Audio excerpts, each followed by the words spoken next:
I am hugely pleased to tell you that I've never in my entire life watched a complete episode, or even half, or even a quarter of an episode of EastEnders. And now it's all in the news today because someone in EastEnders last Friday wore a T-shirt with O'Neill's written across it, a T-shirt of the Gaelic Athletic Association. Who cares? And what's all the commotion about?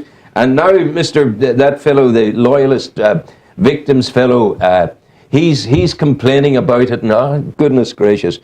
Would they ever give our heads peace? Mark Kelly is with me from Kelly Brothers, and you're most welcome. Thank you very much. You're with me this morning to talk about good things in the company and all the things that are occurring. I am indeed. No, I'm here this morning to talk about an award we recently won from Intertrade Ireland. Aye, that's big stuff. Yeah, well done. Now tell us about the award. Well, Intertrade Ireland have a programme called the Fusion Programme, which puts companies from one side of the border along with academic institutions from the other side of the border to work on projects. So we came up with a project on energy efficient housing that we wanted to work on, and we approached Intertrade Ireland. Well, I suppose to take it back a step, we had a meeting with FPM a couple of years ago. They invited us in. FPM? Yeah. Who are they? The accountants in Europe. Fergus people. Fergus. Yeah. They invited us in a couple of years ago to a meeting with Intertrade Ireland, and at that meeting, they're just discussing all that Intertrade Ireland can do for businesses. And out of that, our idea about energy efficient houses, we thought there's something there that we could bring this forward with. So we then met formally with Intertrade Ireland. Could you hold that thought a moment, because I want to know. This is it. I insulate my loft. Yep. I whack the stuff into the cavity. Insulation. I double or triple glaze. Done deal, it's over. My house is perfect. It's a good start. It's a good start. Where does time go? So what am I doing wrong? Housing has changed significantly in the last 6-7 years. A house built 7-8 years ago and a house built 50 years ago. Yes. There's not a lot of difference. Maybe a bit of insulation, but a house built today compared to the house built 7-8 years ago, the difference is massive in the fabric of what actually makes up the house. It might look the same, but what's inside those walls, what's on the roof, what's under the ground, all that technology has moved. Take us through that, first of all, and then we'll go into the Intertrade Ireland. Well, I suppose from a lot of it's driven by building regulations and European legislation to try and reduce energy use and all these different treaties and whatever. But what came out of that there was companies developed wonderful insulation for under your floors and for in your walls. Double glazing has become triple glazing.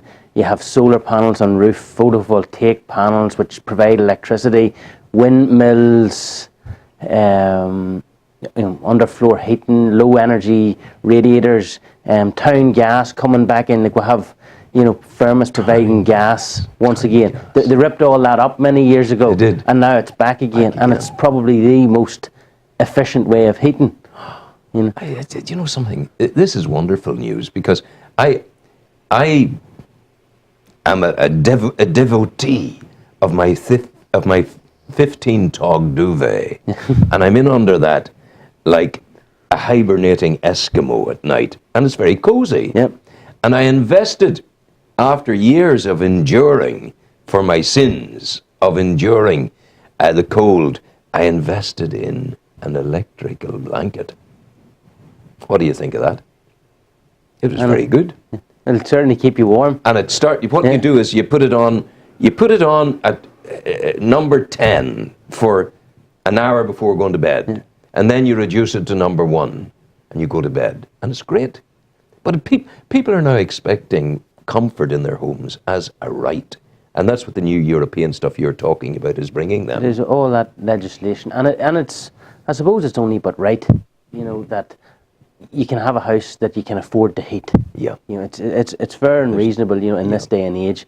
And I suppose the thing about it is, if you can keep the heat in the house, it doesn't matter what you're heating it with, as long as you don't lose it. Yes. So it's about insulation, air tightness, air changes, all these different things all come into play, there's a lot of science behind it, and I wouldn't be a scientist. No. But there's a lot of very smart people working on changing houses. And this is Europe. This is Europe that we can love. It's not the Europe of straight bananas and cucumbers by law. It's the real meaningful Europe. Meaningful stuff, that these scientists are working it out and blinkety, blinkety, blink. Yeah. And all of this stuff translates into your counter in Kelly's. You sell this stuff. Yeah, it does indeed, yeah, absolutely. But that was a major revolution in your own business approach. Because, you wouldn't have been selling this stuff years ago. Oh, no, like solar panels, it didn't exist. Yeah. Wasn't on the radar for us at all. Yeah. You just built houses and you sold hardware. Solar panels, are they okay? They do the business, do they? I'm asking you for a reason. Somewhere, you see these things in papers. One fella's saving millions on them. This fella says, I put in solar paneling and it's not working. It's costing me money. But what is the theory? How does it work? Well, solar panels themselves, they provide you with hot water. They don't heat your house. No. And as an individual investment, we think they're a good investment. Yeah. The payback period is relatively short on them, sort of 6, 7, 8 years. And especially when you get a summer like last summer. Yes. Where the weather is fantastic. Yeah. It provides all your hot water that you need. And even in the winter time, the water coming out of your mains is maybe 5 degrees. Well, if the solar panels get it heated up to 15 or 20 degrees, the hard work is done. From my physics in school years ago, it takes as much energy to get it up those first 10 degrees. The boiler can take it the next 20 degrees relatively easy. And are people, Mark, are they taking to this?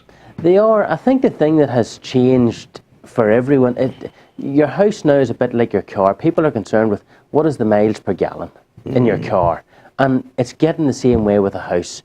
Every house now has an energy performance certificate, a rating, like what you see on the side of a fridge or a television. Yes. Going from green down to red for the energy efficiency. Well, a house is just the same now. And it has these ratings. And you see the same with a car. The more energy efficient the car, fuel efficient, it has a green rating down to a red. So those things are all playing in people's minds now whenever they're buying a house. And it's the biggest thing you'll ever buy. It is, of course. It is, of course. Now, that's what you've done. Yeah. You've taken the technology, you've got it in the shop, you're selling it. People can get grants for it as well. Oh, they can indeed. There's a varying range of grants provided by various bodies out there. It's a moving feast, I suppose. The government will put money to one area for a while, and then when that gets used up, they'll come back and go to a different area. But whilst the grant's an attraction, it shouldn't be the sole reason for doing it. You have to think that it's a worthwhile investment. People need to be careful for another reason. And the story in Rostrevor yesterday is a tale for all of us.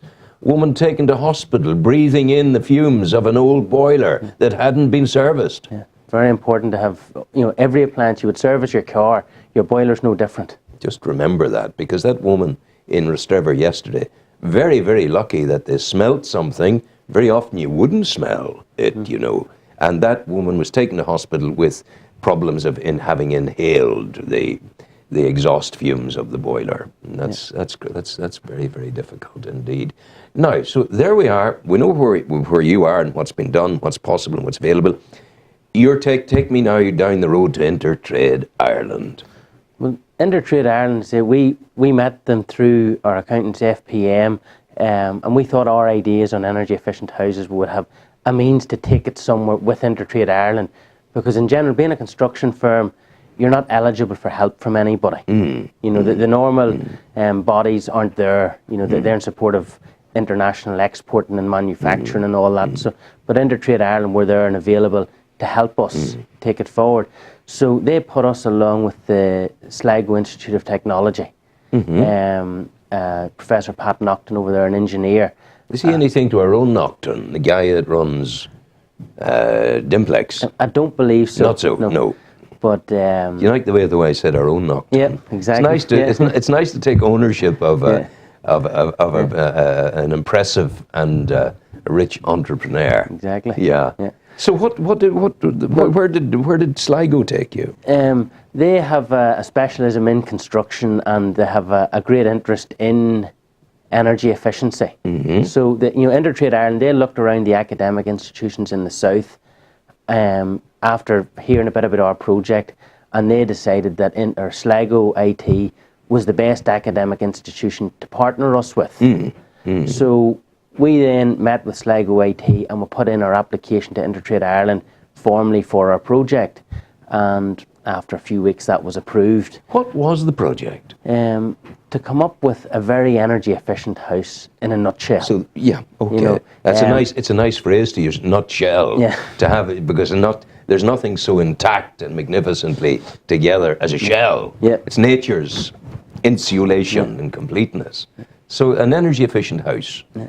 And where was your mind taking you on that? Because flying around in the great wonderment of the Kelly brain, there's all the things we've been talking about. So you know what an energy efficient house is. Well, was Sligo coming up with anything new, or was Sligo simply garnering that which you already knew about? Well, I suppose what we were trying to achieve was, there's a lot of different technologies out there, some that are excellent, some that are not so good, some that are value for money, some some may be very good, but they're just too expensive. And we were trying to pick the best of everything and put it together in a package. And whilst it was about energy efficiency, it was also about minimising waste. There's a lot of waste in construction. Like, can you make the house be a shape and a size to minimise the construction waste? Because there's a cost to the waste as well.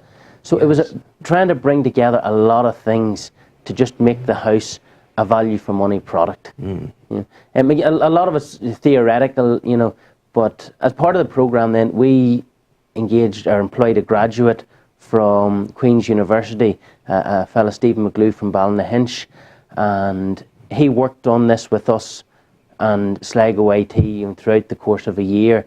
And he was looking at building regulations and changes coming from Europe, looking at all the products, what was economical and viable, and we're just trying to pull together just the best that we could, to come up with this cracking house. I wonder, is there any part of your thinking, if I was in some way, if I could attach a little mileage thing to my ankle in my house, as I was walking around my house, I would probably be able to to draw a map with a computer showing that I only use maybe a third of my house. I only walk maybe, if I do 50% of my house, that's the height of it, maybe less.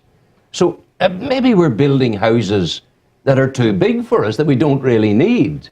Does this come into your thinking? Oh, it certainly does. Like when we're designing it, it's what is the best thing that you need in a house? Where is the most practical place for the washing machine? Or you're trying to take all those into account. Put yourself in the shoes of the people living in the house. What do they need? Where's it best for them, for everything to be? The plugs, the light switches, where's the sink? You're just trying to put all the things in the best place. This is an amazing bit of carry on you're at. It's great. It's huge altogether. And are you primarily builders? We are, yes. What about building supplies? We do building supplies. Yeah, but I saw today that the governor of the Bank of England was saying, he's a Canadian, isn't he, that fellow? Yeah. He was saying that there's a recovery of house prices all over the kingdom except Northern Ireland. Well, no better man to tell us. What's it like in Northern Ireland at the moment in housing? At the moment, it is improving. No point. It's been a very tough 5-6 years. But we would have seen, really from the middle of last year, quite a good improvement. Yeah. Houses selling, prices starting to improve, albeit it's from a low base. Yeah. But the improvements are starting to happen. Yeah. For a long time, there are houses that were built just weren't selling. I think we're now at a point where if you have a house built, you have a reasonable expectation of being able to sell it in a reasonable time frame. What's the story, Mark, of this? And I see them around this town. There's one estate that's in my mind as I talk. It's a big estate. It's up top of the Creve Road area of Newry. And they're 3/4 finished houses. They're all sitting there. No doors, no windows. They've been there for years. Is there any possibility of someone like yourselves or somebody else taking those over and buying them at a proper amount of money and finishing them? Can that be done? I suppose all those things, they'll have to be done eventually. Things cannot sit long term. Our banks have been badly broken. They're slowly getting fixed, and as they're fixed, they'll be able to provide the finance for businesses to do those things. But it's the only logical step, that it's such a waste to see things have to move forward. Yeah. But there's also inherent risks in people like yourselves taking on a 3/4 completed estate, because you don't know what you're don't know what you're buying into. You don't know what. Certainly, they may not necessarily be the eco-friendly, energy-efficient systems we're talking about. Yeah. Oh, and you have a lot of investigations doing any of those sorts of scenarios. Yes. Yeah. Now, what's the most exciting thing that's come out of Sligo for you? For us, I suppose it was just a new approach for us to do something innovative ourselves. It changed the mindset within the firm that you have to get up and go and do things. It's been a wonderful experience. And we're also looking to work with them again on future projects. Yes. We have other ideas there. I'll not discuss them today, but just we've toyed around with them with the guys in Sligo, and we're going to bring them forward with them and Intertrade Ireland and other bodies. There are wonderful ideas out there at the minute, and there's probably never been a better time to take things forward. Yeah. You're at the head of the posse. You're the top. You're key players in all of this, because you have an approach that's bringing you forward, and without that approach, you won't exist. So you've got it finely tuned. Well, you have done it.